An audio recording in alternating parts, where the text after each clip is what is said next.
Imagine waking up in 2026 and the world feels heavier than ever. You stare at the ceiling, mind racing. What if this year breaks me? You imagine the year unfolding before us like a long, unmarked road under a grey sky.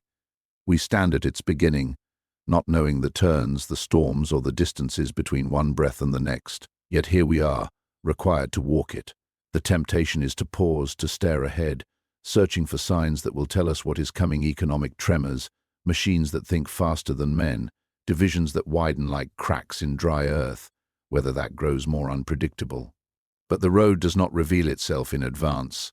It only asks one thing: that we take the next step with clear eyes and steady feet. I have felt this same weight in quieter moments. There was a season when the days felt heavier than usual.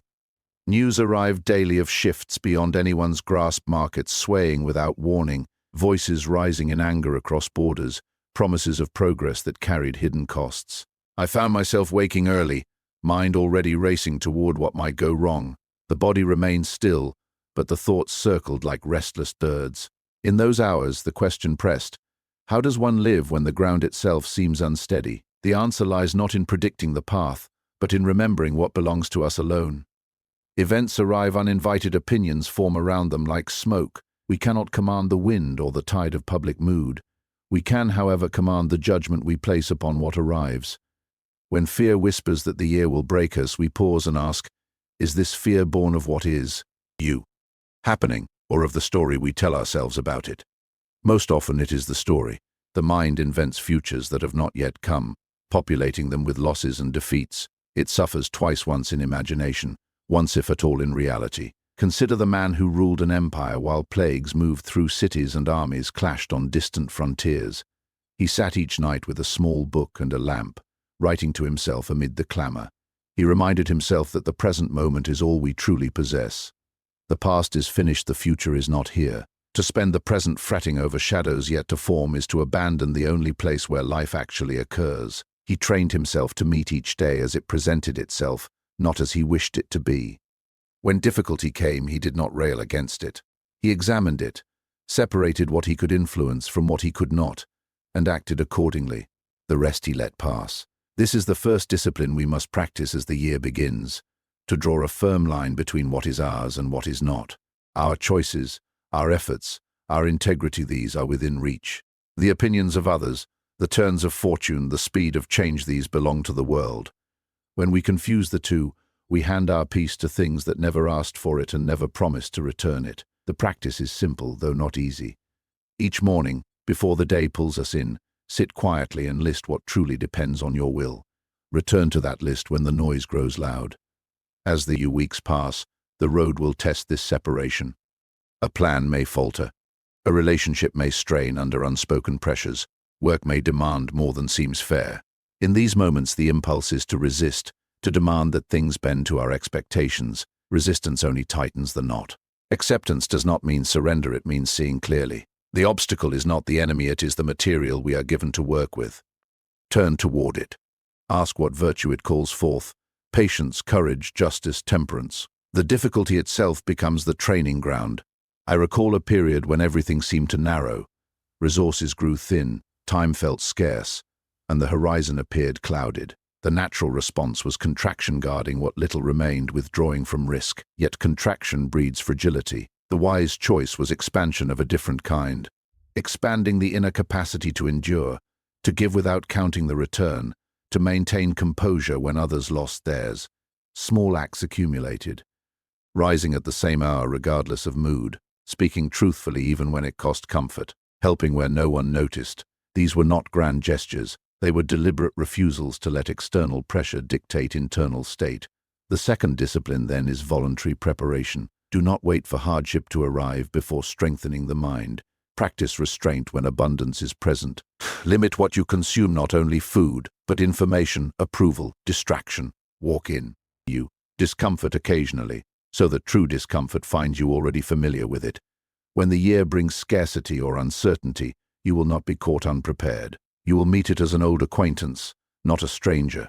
Halfway through, the temptation returns to look too far ahead. The mind projects forward again, calculating probabilities, weighing worst cases. Here the third discipline becomes essential: return to the present, not as escape but as anchor. Whatever arrives this hour, joy or setback, is the only reality we face. Handle it with the attention it deserves. Tomorrow will bring its own demands. Today asks only for faithfulness in this moment. The emperor wrote that we should live as though each day might be the last, not in fear but in full presence. When we live so, the future loses its power to terrify. It becomes merely another day to be met in the same way. By now the road has curved several times. Some stretches felt smooth, others required slow, careful footing. Through it all, the practice remains unchanged. Observe the impressions that arise, test them against reason. Choose the response that aligns with what is good. Goodness here is not sentiment, it is consistency of character. To act justly when anger urges otherwise. To remain calm when panic spreads. To persist when weariness invites retreat. These choices build a quiet strength that no external force can remove. As the year draws toward its close, look back not with regret or pride, but with honest reflection. What was within your control? Where did you stand firm? Where did you falter? And what can be learned? The year itself is neither good nor bad, it is what it was. Our task is to have lived it well, meaning with reason, with virtue, with attention to the soul. The road continues beyond this year, as it always does. Carry forward the same principles. They do not depend on favorable conditions. They depend only on your decision to practice them. If these words have found a place in your thought, pause now, take a single breath. Ask yourself what in this very moment is mine to do, then do it calmly, deliberately. Return here when the path grows unclear. Reflect, discipline the impressions, build the character that endures. This is the way forward, not just for a year, but for a life, built by Stoicism. Keep walking. 1.8 fast the months have turned, and the road has carried us deeper into the year.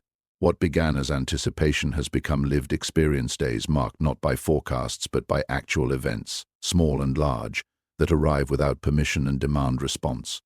The sky has not always been grey, there have been clear stretches where the light felt almost forgiving.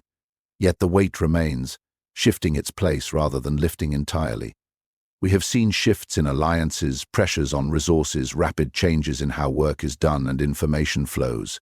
Machines advance, conversations polarize, uncertainties compound in places far and near. None of this was fully predictable, and none of it has broken the fundamental rule. The world acts as it will. Our task is to meet it without losing ourselves. In these middle stretches, the mind often seeks refuge in complaint or escape. It points to the headlines: disruptions in supply, debates over what intelligence truly means when it is artificial, strains on communities from policies that change overnight, and says, this is too much. But complaint exhausts without resolving. Escape numbs without clarifying. The disciplined path is different, to observe without immediate judgment, then to act from reason rather than reaction. When the news speaks of economic tightening, of jobs altering under new pressures, of divisions that seem to widen daily, do not rush to despair or defiance. First ask, what portion of this is within my sphere? The global tide moves as it does. Your response, your steadiness, your choices in the small hours remains yours. I remember a time when the pace felt relentless. Information poured in faster than it could be digested, demands multiplied while reserves diminished. The natural inclination was to match the speed, to grasp at every thread, to argue every point. Yet speed without direction scatters effort. The wiser course was to slow deliberately, to choose one matter at a time, give it full attention, complete what could be completed, release what could not. In doing so, the frenzy lost its grip. The year has brought similar tests. Perhaps a position shifted you unexpectedly, or a trusted routine was upended by forces beyond the room. The impulse arises to fixate on the cause, to blame the distant or the new, but blame fixes nothing. It only chains the mind to what has already passed. Here the fourth discipline asserts itself, voluntary discomfort as a teacher. Seek it out before it seeks you. Limit the stream of voices that feed agitation, not from fear but from clarity. Choose silence for an hour each day, not as punishment, but as restoration. Face small frictions willingly, a colder walk, a deferred convenience, a conversation that requires patience rather than quick victory. These acts train the soul to remain even when larger discomforts arrive. When the year presented scarcity, weather of time, of certainty, of agreement, the one who had practiced restraint met it with calm resources. The one who had chased every comfort found himself brittle. Preparation is not hoarding, it is building inner amplitude so that external contraction does not collapse the self. As we move further along, the road reveals patterns. What seemed chaotic at first begins to show its nature, not random malice but indifferent motion. Events do not conspire against us, they simply occur. Our suffering arises when we insist they should conform to our map. Release that insistence. See the difficulty as a mirror.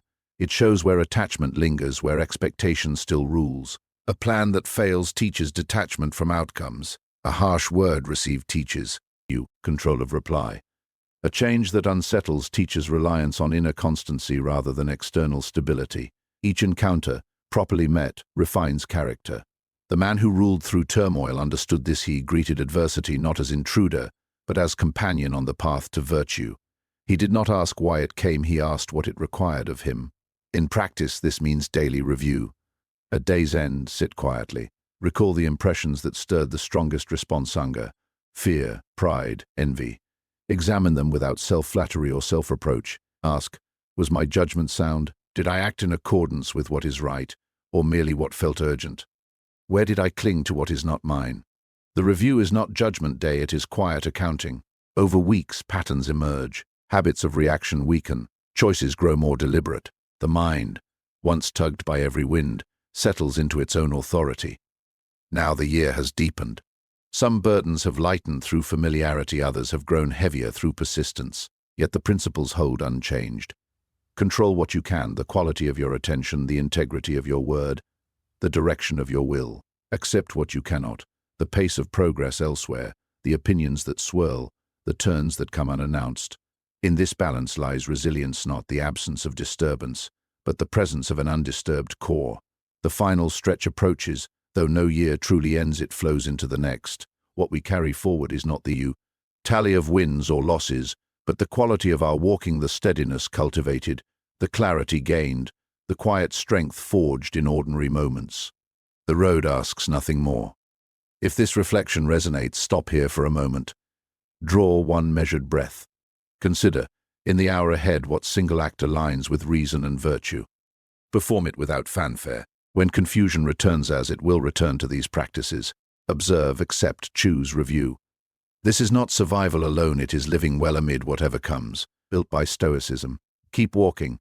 The year has now carried us well past its midpoint, and the initial strangeness of its demands has settled into something more ordinary, though never truly ordinary.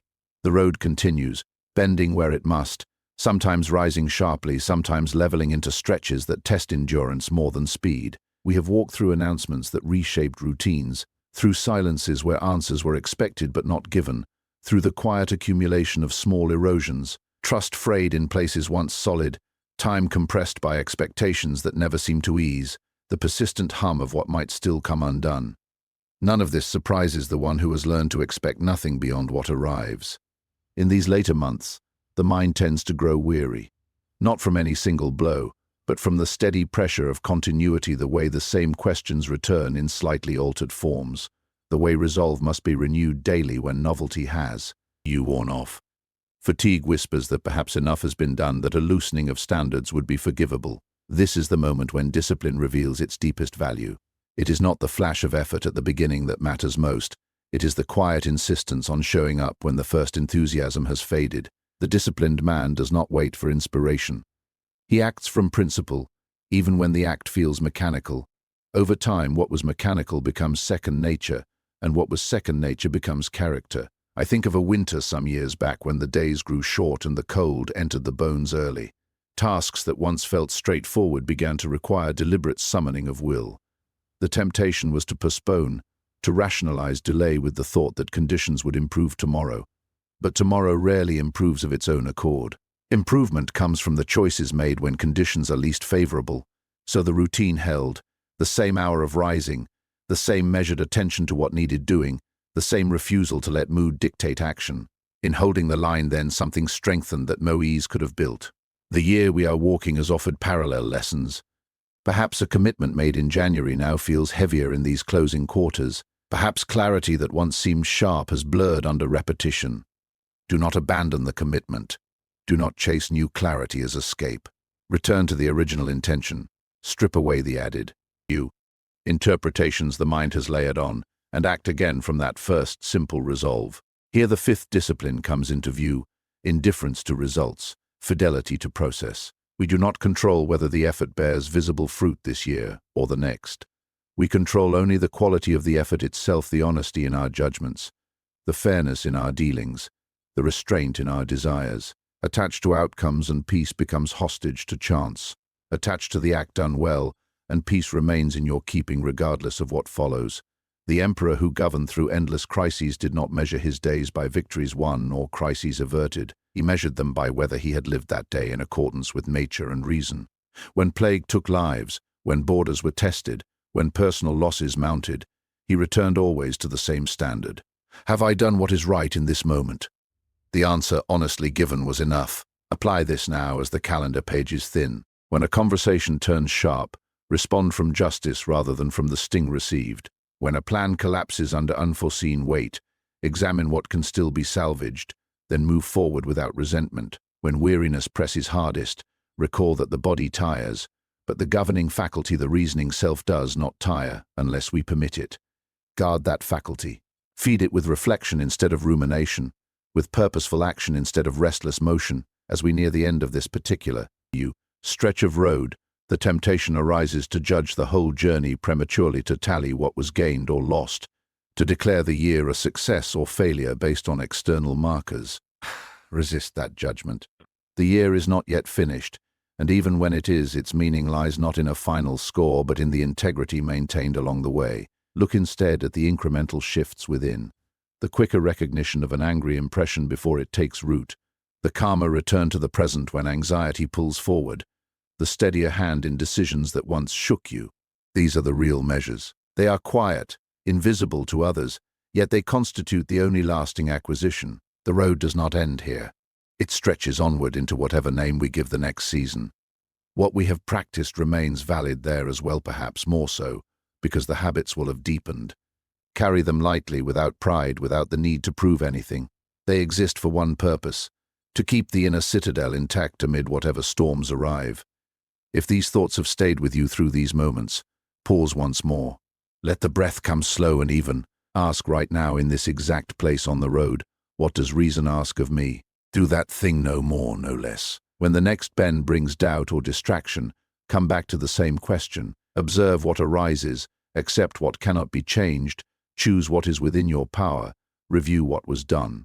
This is not a technique to master the year. Is a way to master yourself while the year unfolds as it will.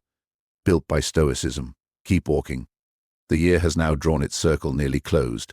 The road, once stretching vague and long under that first grey sky, has brought us here to a place where the landscape is familiar, not because it was expected, but because we have walked every step of it. The storms we feared most have either passed or revealed themselves as less catastrophic than imagination painted them. The clear days we hoped for came in modest measure, enough to remind us that light exists even when memory insists otherwise. Through it all, the essential pattern has held. Events arrive indifferent to our preferences. Our peace depends on the judgments we form and the actions we take in reply. In these final weeks, reflection naturally turns inward. Not the hasty kind that rushes to label the year good or bad, but the slower, more deliberate kind that examines without hurry. Sit with the facts as they are. Some choices proved sound, others, made under pressure or fatigue, fell short of what reason would have preferred. Relationships deepened in places, strained in others. Work yielded results in some directions, met resistance in others. Health held steady for the most part, or required more careful tending than anticipated. None of this needs embellishment or apology. It simply is what occurred. The task now is to see it plainly, to extract what can be carried forward usefully, and to release the rest without you clinging. I recall sitting at the close of another difficult period, notebook in hand, lamp low. The instinct was to judge harshly, to measure against an ideal that had never been realistic, to dwell on the moments of weakness rather than the moments of steadiness. That instinct serves no purpose beyond self-punishment. Better to ask 3 quiet questions. Where did I exercise control well? Where did I allow what is not mine to disturb what is? What small adjustment, practiced consistently, would strengthen the next season?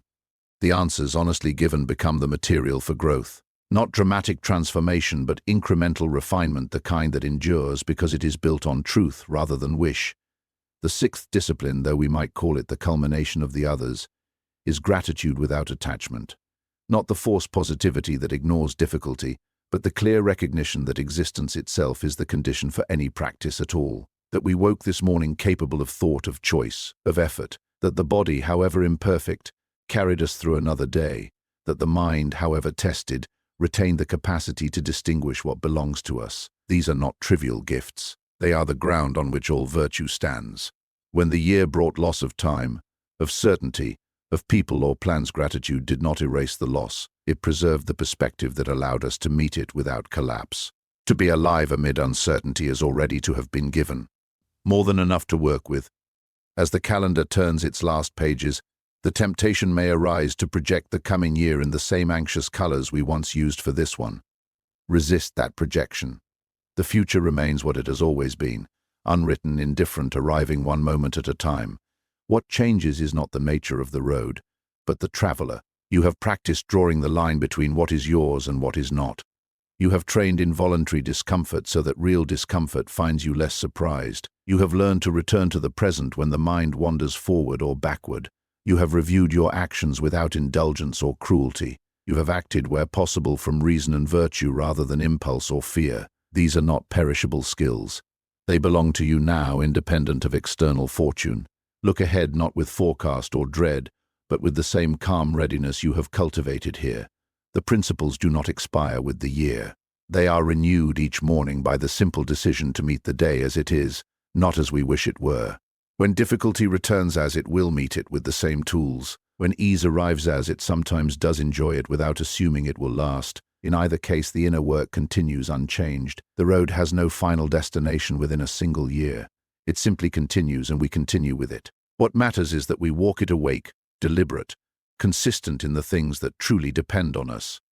You rest the noise, the turns, the weather of events passes as it must.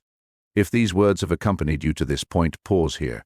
Let the breath settle. Ask yourself one final question for this season. What in the time that remains can I do today to honor the discipline I have practiced? Do that thing quietly, without need for recognition. Then when the new stretch begins, begin again in the same spirit. Observe your impressions. Accept what cannot be altered. Choose what lies within your power. Review what you have done.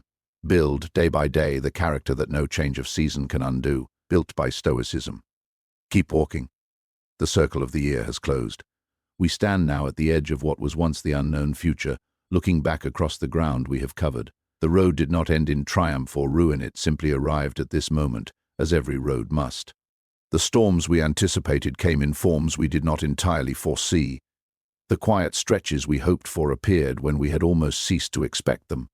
Through every turn, the essential truth remained unchanged. The world moved according to its own nature, indifferent to our approvals or objections, and our task was never to master the world but to master the one small part that answers to our will, the judgments we form, the choices we make, the character we build day after day. In this final reflection, there is no need for elaborate summation. The year has spoken for itself in the 1,000 small decisions that you composed it. Some mornings you rose with clarity and acted from reason. Others you faltered, carried by old habits or passing moods, and had to gather yourself again. Some encounters brought out patience you did not know you possessed, others exposed attachments you thought you had released. None of this requires celebration or condemnation. It requires only honest sight. To see clearly is already a form of progress. The mind that can look at its own record without flinching has taken the first true step toward freedom. I think of the emperor again not as a distant figure of marble, but as a man who faced the same close of day we face now. Each evening he set aside the clamor of empire and returned to himself with a few plain words. He did not ask whether the year had been kind. He asked whether he had been just, whether he had been temperate, whether he had met necessity without complaint. The answer, when it came, was rarely perfect, yet it was enough. Enough because it rested on what he could command, not the course of events but the quality of his response to them. We stand in the same position. The tally of external outcomes, gains made, losses endured, plans realized or abandoned belongs to fortune. The quality of the walking belongs to us. As the final days pass, practice the last quiet discipline, release without resentment. Let the year go as it came without clinging to what pleased, without bitterness toward what pained. Clinging and bitterness are both forms of slavery to what is past. Freedom lies in letting the past rest where it is, carrying forward only the lessons it taught and the strength it forged. The mind that can do this does not begin the next season burdened, it begins light, ready, unencumbered by yesterday's shadows. The road ahead is already forming, though we cannot yet see its shape. It will bring its own tests, some familiar, some new, yet the principles we have practiced do not depend on novelty. They are as valid in fair weather as in storm. Draw the line again each morning between what is yours and what is not. Prepare yourself voluntarily before hardship arrives. Return to the present when the mind drifts. Review your actions without indulgence. Act from virtue rather than impulse. These are not seasonal practices, they are the lifelong labor of a free soul. Look once more at this moment. You are here. You have breath, thought, the capacity to choose. That alone is sufficient ground for the work that remains. The year that has passed has not diminished you unless you allowed it to. If anything, it has revealed where weakness still hides and where strength has quietly grown. Take that revelation and walk on. If these words have stayed with you to the end, sit for a moment in silence. Let one full breath enter and leave. Then ask yourself, in the time that is given now, what single thing can I do that honors reason, that strengthens character, that keeps the inner house in order? Do that thing not for reward, for display, but because it is right. Tomorrow morning, ask the question again. And the morning after. This is how the road is walked, not in grand leaps, but in faithful steps, one after another. Built by Stoicism, keep walking.